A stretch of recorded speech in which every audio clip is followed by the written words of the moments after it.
पद्धति MTS है, तो इसमें हम लिखेंगे P1 जो हमें दिया गया है वो N1 का मान देखो यहाँ पे आपको जो दिया गया वैल्यू पहले नोट कर लिया करिए। N1 बराबर 10 हो जाएगा मीटर प्रति सेकेंड दिया है। जो पूछ रहा है उसको क्वेश्चन मार्क कैसे लगाएंगे, आइए देखते हैं। P1 बराबर हो जाएगा N1 और हमने U1 की जगह बोला था आपको, देखो यहाँ पे P1 बराबर N1 U1 की जगह यही बीमा रखना है।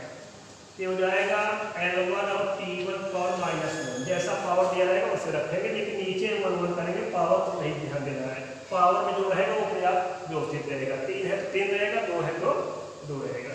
ये तो हो गया पहली पद्धति में संकेत। दूसरी पद्धति में देखेंगे इसी को लिख सकते हैं N2 और T2 पावर -1। अब बीमी संतुलन में हमने बताया था ये दोनों आपस में क्या होते हैं, बराबर होते हैं, P1 P2।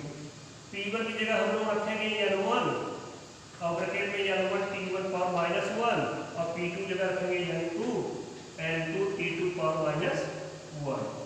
अब देखिए हमें N2 का वैल्यू निकालना है, तो N2 बराबर हो जाएगा N1 में N1 का भाग देंगे N2 का और समय में समय का भाग दे देंगे, इस पे पावर माइनस 1 है।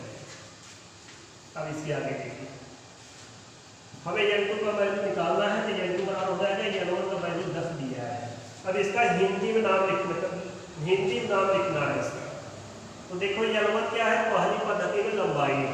पहली पद्धति कौन सी है, MKS, और दूसरा क्या है, सीरियल। MKS में लंबाई किसमें होता है, मीटर में। तो N1 हो जाएगा, यहाँ पे हिंदी में नाम लिखेंगे मीटर। बहुत आसान तरीका है, इससे पूछेंगे इस राशियों से स्वयं ये जवाब मिलेगा। इससे N2 से पूछेंगे कि ये लंबाई है। दूसरी पद्धति कौन सी है, सेमी। तो मीटर बटा हो जाएगा सेमी। और आगे देखिए